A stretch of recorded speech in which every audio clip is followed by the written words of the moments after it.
এবারে নেক্সট কোনটা দিয়েছিলাম 21, তাই তো? হ্যালো, 21 তো পরেরটা। ঠিক আছে, এখানে কি বলেছে দেখো, মিস্টার আর এজেড 68 ইয়ার্স। 68 ইয়ার্স মানে কিন্তু senior citizen and resident in India, is a civil contractor. He furnishes the following particulars for the year ended March 31st, 2001. His taxable income from business computed 15,67,000. He sold his residential house on December 12, 2020 for 12,30,000. Purchased on September 5, 2016 for rupees 3,20,000. He sold listed equity share of a company listed in Bombay Stock Exchange on August 12, 2020 for rupees 50,000. Purchased on October 5, 2019. হ্যাঁ, একটু খেয়াল করে করবে। Listed equity share কিন্তু 12 মান্থের বেশি হয়ে গেলে long term হয়। 1,22,000 পারচেস করেছিল। He earned bank interest from fixed deposit with SBI of rupees 58,250. তাহলে আমরা দেখতে পেলাম ওর বিজনেস ইনকাম আছে, হাউস প্রপার্টির ইনকাম, হাউস প্রপার্টির ক্যাপিটাল গেনের ইনকাম আছে, রেসিডেন্সিয়াল হাউস সেল করেছে মানে ক্যাপিটাল গেনের ইনকাম আছে, আর ইকুইটি শেয়ার সেল করেছে মানে ক্যাপিটাল গেনের ইনকাম আছে, ব্যাংক ইন্টারেস্ট পেয়েছে মানে আদার সোর্সেসের ইনকাম আছে। তাহলে তোমার স্যালারি কী কী ইনকাম হলো ওর, বিজনেস ইনকাম, তোমার ক্যাপিটাল গেনের ইনকাম, আর হচ্ছে কি আদার সোর্সেসের income. He paid life insurance premium of rupees 30,000 on his own life. Policy value বলে দিয়েছে 5 লাখ, তো কোয়ালিফাই করবে। ওন লাইফের ওপর এলআইসি প্রিমিয়াম দিয়েছে 80সিতে, and deposited rupees 40,000 in NSC, এটাও 80সিতে কোয়ালিফাই করবে। Compute his tax liability for the assessment year 21-22। Assume that he has not exercised option under section 115 BSC. তাহলে 115 বিএসসি ও এক্সারসাইজ করছেন। তাহলে আমরা ওপরে শুরু করি, লেখো তাড়াতাড়ি করবে। Computation of total income and tax liability. Computation of total income and tax liability of Mr. R, a resident individual, for the assessment year 21-22 relating to previous year 2021. ঠিক আছে? আচ্ছা, দুটো কলম করে দাও রাইট সাইডে, অ্যামাউন্ট রুপিস।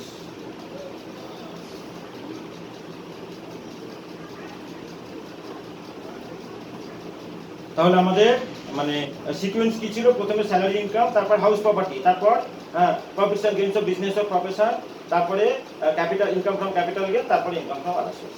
তো salary বা হাউস প্রপার্টির ইনকাম ওর নেই। তাহলে লেখো প্রথমে যে ইনকাম ফ্রম বিজনেস 15,67,000, একদম লাস্ট ঘরে পাঠিয়ে দাও। 15,67,000 ইনকাম ফ্রম বিজনেস। আচ্ছা দেখো, রেসিডেন্সিয়াল বাড়ি সেল করছে, তাই তো?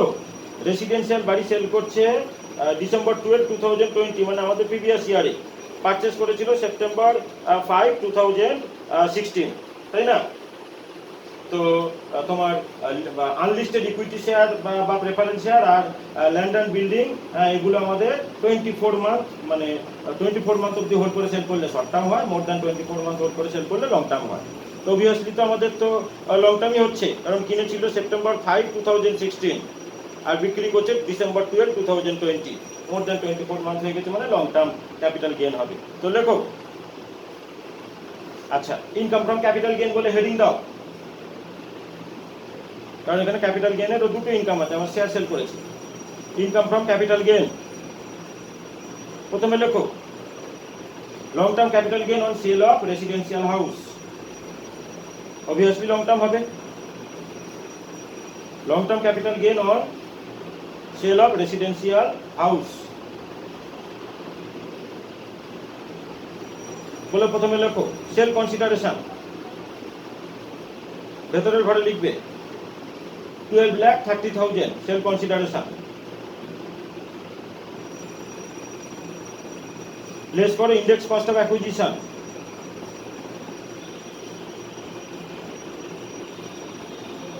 তো কস্ট অফ অ্যাকুইজিশন 3,20,000 কিন্তু ওপরে বসবে ইয়ার অফ সেলার ইন্ডেক্স মানে 301। ইয়ার অফ পারচেস ছিল তোমার সেপ্টেম্বর 5, 2016 মানে 16-17 প্রিভিয়াস ইয়ার। হ্যাঁ, নিচে বসবে ইয়ার অফ পারচেসের ইন্ডেক্স। 16-17 প্রিভিয়াস ইয়ারের ইন্ডেক্স কত ছিল? 16-17 প্রিভিয়াস ইয়ারের ইন্ডেক্স দেখে নাও কত ছিল। 16-17 প্রিভিয়াস ইয়ারের 264। Very good, 264। তাহলে উপরে করো 301, নিচে করো 264, বাইরে পাঠিয়ে দাও।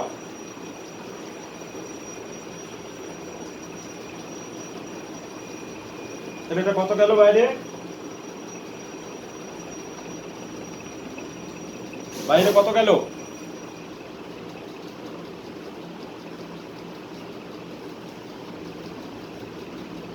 ক্যালকুলেট করে বলো।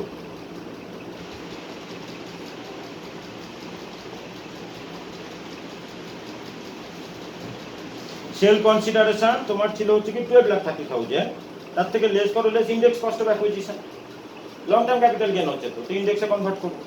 তো কিনেছিল কত দেখো 3,20,000, এটাকে ইন্ডেক্সে কনভার্ট করো। 3,20,000 ইন্টু ওপরে 301 মানে ইয়ার অফ সেলের ইন্ডেক্স, আমাদের কারেন্ট প্রিভিয়াস ইয়ারে সেল করেছে, আর নিচে ইয়ার অফ অ্যাকুইজিশনের ইন্ডেক্স। বুঝেছো? কিনেছিল সেপ্টেম্বর 5, 2016 মানে 16-17 প্রিভিয়াস ইয়ার। তো 16-17 প্রিভিয়াস ইয়ারের ইন্ডেক্স নাম্বার ছিল 264। ঠিক আছে, লেস করে বাইরে পাঠিয়ে দাও। তাহলে কত হলো?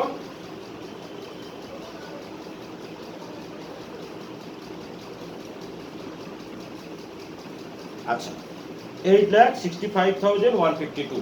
ঠিক আছে, এটা হলো আমাদের long term capital gain arise করলো রেসিডেন্সিয়াল বাড়ি সেল করে। সকল কার্ড হয়েছে। এবারে দেখো বলছে he sold listed equity share. Listed মানে কিন্তু 12 মান্থ। লিস্টেড ইকুইটি শেয়ার বা লিস্টেড প্রেফারেন্স শেয়ার এগুলো কিন্তু লিস্টেড ডিবেঞ্চার বা সিকিউরিটি এগুলোর বেলায় কিন্তু 12 মান্থ হয়, মানে 12 মান্থের বেশি হোল্ড করে সেল করলে কিন্তু লং টার্ম হয়। তো দেখো কি বলেছে, he sold listed equity share of a company in Bombay stock exchange on August 12, 2020 for ₹50,000, purchased on October 5, 2019। তো অক্টোবর 5, 2019 থেকে আগস্ট 12, 2020 কিন্তু 12 মান্থ হচ্ছে না, 12 মান্থ কম হচ্ছে। বুঝতে পারছো কি বলছি? অক্টোবর 5, 2019 কিনেছিল, তাই না? তো আগস্ট 12, 2020 তে সেল করেছে। অবভিয়াসলি হ্যাঁ, লেস দ্যান 12 মান্থ হোল্ড করে সেল করেছে, তার মানে তোমার শর্ট টার্ম ক্যাপিটাল গেইন হবে। তো লেখো, হেডিং দাও, short term capital gain on sale of equity share. Short term capital gain on sale of equity share.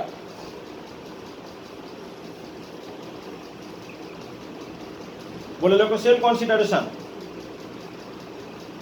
50,000,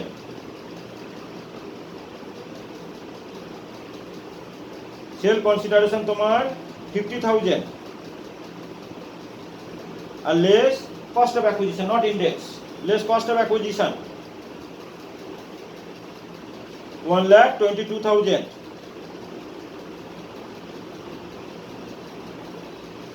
তার মানে কিন্তু আমাদের শর্ট টার্ম ক্যাপিটাল লস হচ্ছে, তাই তো? 50,000 আমাদের সেল ভ্যালু আর পারচেস করেছি। বললাম যে short term capital gain on sale of listed equity share বলে হেডিং দিয়েছিলে,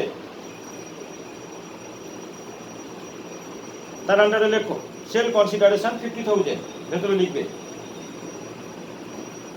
লেস করো কস্ট অফ অ্যাকুইজিশন, কোনো ইন্ডেক্স হবে না যেহেতু short term capital gain. Cost of acquisition 1,22,000। ঠিক আছে, তাহলে আমাদের তো লস হচ্ছে, কস্ট অফ অ্যাকুইজিশন তো বড়, তাহলে লেখো যে শর্ট টার্ম ক্যাপিটাল লস। বুঝেছো?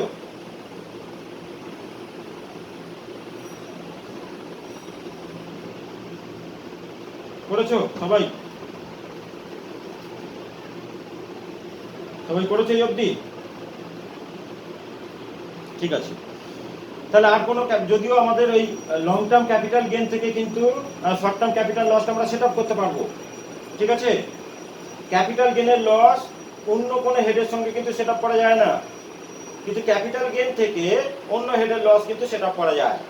ঠিক আছে, তো লং টার্ম ক্যাপিটাল লস শুধুমাত্র লং টার্ম ক্যাপিটাল গেইনের এগেইনস্টে সেট আপ হয়, কিন্তু short term capital loss both long term capital gain এবং শর্ট টার্ম ক্যাপিটাল গেইন দুটো থেকেই কিন্তু সেট আপ করা যায়। তাহলে এই লং টার্ম ক্যাপিটাল গেনের এগেনস্টে শর্ট টার্ম ক্যাপিটাল গেনটা কিন্তু আমরা সেট আপ করতে পারবো, ওটা পরে। এবারে লেখো যে income from other sources, income from other sources share sale করে যেটা হয়েছে ওটা কিন্তু শর্ট টার্ম ক্যাপিটাল লস। এবারে করো ইনকাম ফ্রম আদার সোর্সেস, তার আন্ডারে লেখো bank interest from fixed deposit with SBI 58,250 বাইরে, ঠিক আছে। তাহলে শর্ট টার্ম ক্যাপিটাল লসটাকে আমরা ওই লং টার্ম ক্যাপিটাল গেনের এগেনস্টে সেট আপ করছি কিন্তু, হ্যাঁ, কোনো বিজনেস বা আদার সোর্সেসের এগেনস্টে কিন্তু সেট আপ করছি না। ক্যাপিটাল লস অন্য কোনো হেডের সঙ্গে সেট আপ করা যায় না, হ্যাঁ, মানে অনলি এক্সেপ্ট ক্যাপিটাল গেন। তো short term capital loss long term capital গেনের এগেনস্টে আমরা সেট আপ করতে পারি।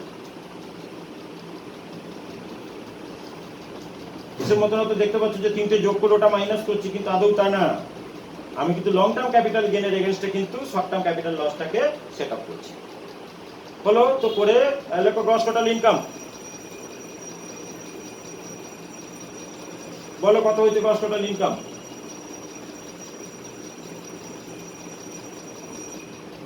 মানে বিজনেস ইনকাম 15,67,000, তোমার আদার সোর্সেসের ইনকাম 58,250, আর ওই লং টার্ম ক্যাপিটাল গেন থেকে শর্ট টার্ম ক্যাপিটাল গেনটা মাইনাস করে মানে সেট আপ করে এই তিনটে ফিগারকে অ্যাড করো, করে লেখো গ্রস টোটাল ইনকাম।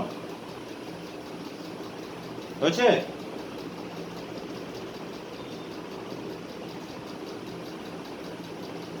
হয়েছে?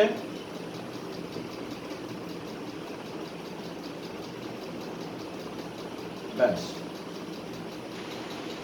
এবার লেখো লেস, এটা হলো gross total income, less deduction under chapter 6 এ রোমান 6 হাইফেন দিয়ে ক্যাপিটাল এ। এইটিসি এর ডিডাকশন পাবে, শুধু এইটিসি পাবে না, শোনো ও কিন্তু আবার সিনিয়র সিটিজেন, হ্যাঁ, তোমার ফিক্সড ডিপোজিট থেকে ইন্টারেস্ট পেয়েছে 50,000 অবধি, কিন্তু 80TT তে ডিডাকশন পাবে। 80TT এ তে তোমার কি কি ডিডাকশন পায় না, সেভিংস ব্যাংক অ্যাকাউন্টের ইন্টারেস্ট আর interest from post office savings bank account, হ্যাঁ, এগুলো 80TT এ তে ডিডাকশন পায় 10,000 অবধি, এগুলো শিখিয়েছিলাম আমি, তাই না। আর যখন আদার সোর্সেসের মধ্যে আমাদের মানে তোমার পোস্ট অফিস সেভিংস ব্যাংক অ্যাকাউন্টের ইন্টারেস্ট আসে, সিঙ্গেল অ্যাকাউন্ট হলে 3,500 অবধি এক্সেম্ট, আর জয়েন্ট অ্যাকাউন্ট হলে 7,000 অবধি এক্সেম্ট, বাকিটা বাইরে যায় আদার সোর্সেসের ইনকামের মধ্যে। তো যাই হোক, হ্যাঁ, এখানে আবার 80TT তে ডিডাকশন পাবে যেহেতু ও সিনিয়র সিটিজেন আর ফিক্সড ডিপোজিট থেকে ইন্টারেস্ট আর্ন করেছে, 50,000 অবধি ডিডাকশন পাওয়া যায়। তো আগে করো deduction under section 80C, life insurance premium pay করেছে,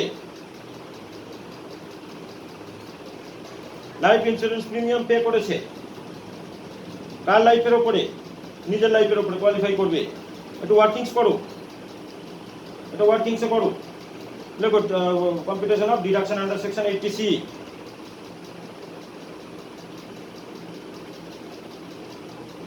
বলে তার আন্ডারে লেখো LIC premium paid on all life, LIC premium paid on all life, লেখো lower of the following two alternatives, actual premium paid, আর কি বলেছিলাম, if the policy was taken on or after 1/4/2012 তাহলে 10% of policy value, R before 1/4/2012 হলে 20% of policy value। তো কিছু বলা নেই, আমরা ধরে নেব policy has taken on or after 1/4/2012, ঠিক আছে। তাহলে 10% of policy value নাও, মানে অ্যাকচুয়াল প্রিমিয়াম পেড তোমার কত 30,000, আর নিচে লেখো 10% অফ পলিসি ভ্যালু, 5 লাখ টাকা পলিসি ভ্যালু মানে 50,000, দুটোর যেটা লোয়ার সেটা বাইরে যাবে মানে 30,000।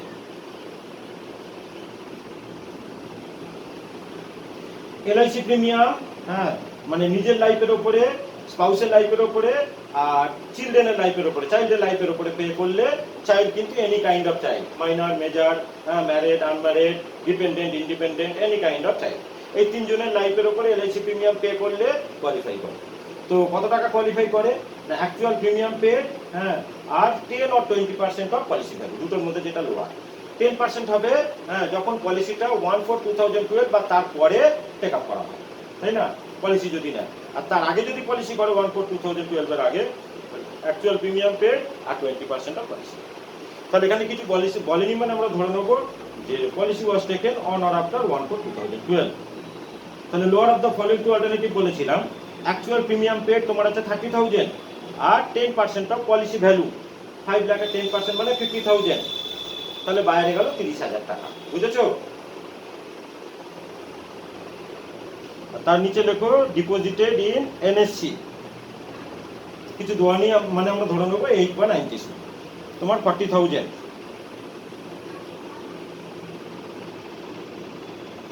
তাহলে টোটাল হলো 70,000। 1.5 লাখ টাকা অব্দি ডিডাকশন পাওয়া যায়, তাই না? 1,50,000 অব্দি ডিডাকশন পাওয়া যায়।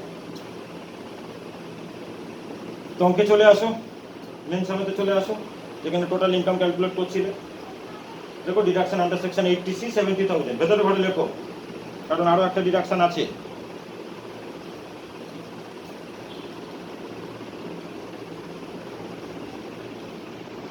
এবারে লেখো deduction under section 80TTB 58,250 interest পেয়েছিল, তো 50,000 অব্দি ম্যাক্সিমাম ডিডাকশন পাওয়া যায়। 50,000 ডিডাকশন পাবে 80TTB তে।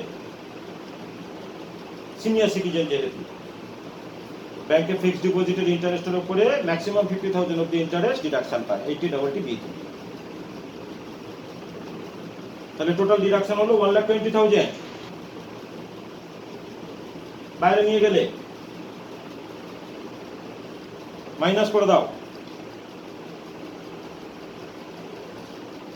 করলে আমরা পাবো টোটাল ইনকাম, করলে আমরা পাবো টোটাল ইনকাম। হয়েছে? টোটাল ইনকাম কত বেরোলো?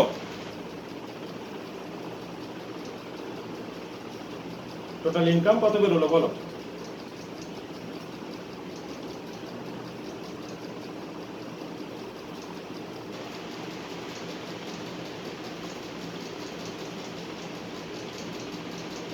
$22,98,400। ভালো কথা। তাহলে এবার আমরা ট্যাক্স ক্যালকুলেট করব। ওয়ার্কিংস করো, কম্পিউটেশন অফ ট্যাক্স লাইবিলিটি।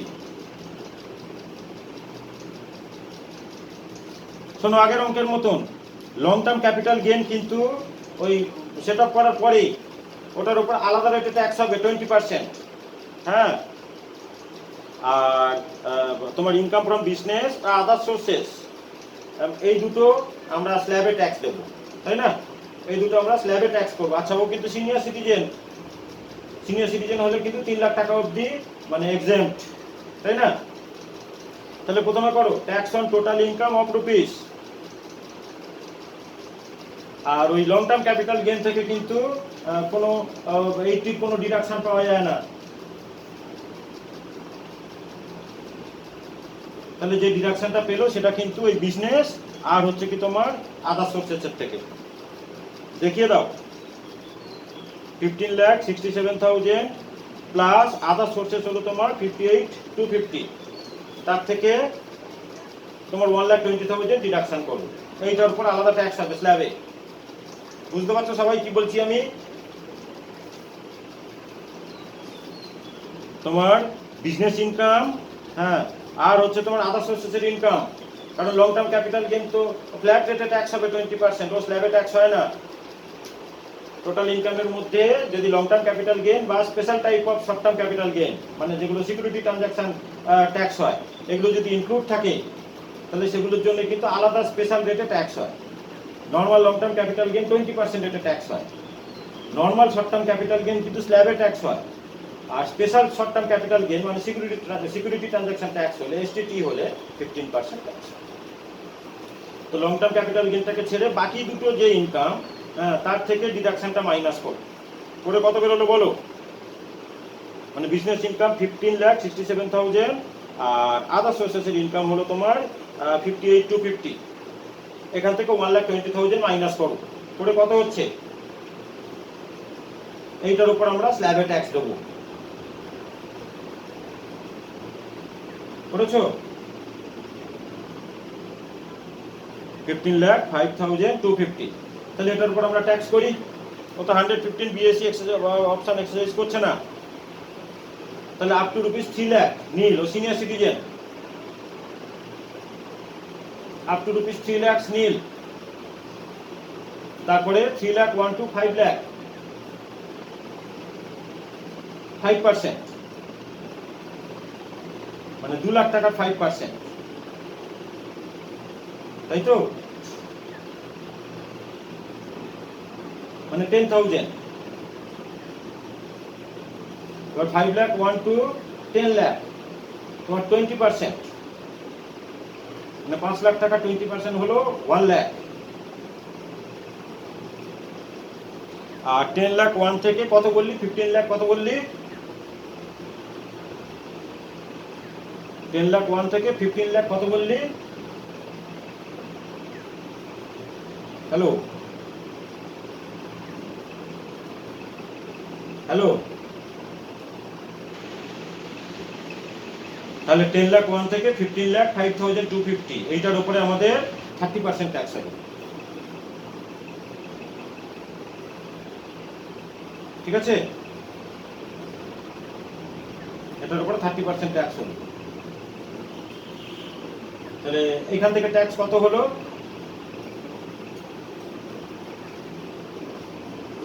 ঠিক আছে, তাহলে তিনটে অ্যাড করলে এই দিকটা ট্যাক্স পেয়ে গেলাম। এবার করো tax on long term capital gain, adjust করার পরে 20% tax on long term capital gain, যেটা অ্যাডজাস্ট করে, যেটা লং টার্ম ক্যাপিটাল গেইন হয়েছে অ্যাডজাস্টেড, তার উপরে 20% ট্যাক্স করো, করে অ্যাড করো।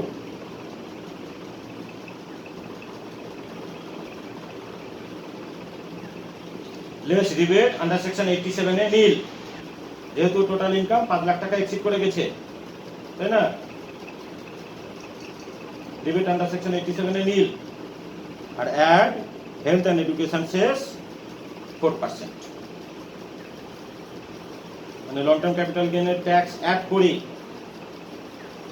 টোটাল যেটা বেরোলো, রিবেট তো পাবে না, 5 লাখ টাকা এক্সিড করে গেছে, ওটার উপর 4%। আর সারচার্জও কিছু নেই, অ্যাড তার আগে লিখতে অ্যাড সারচার্জ, 50 লাখ যেহেতু এক্সিড করেনি, কোনো সারচার্জ দিতে হবে না। অ্যাড হেলথ অ্যান্ড এডুকেশন শেষ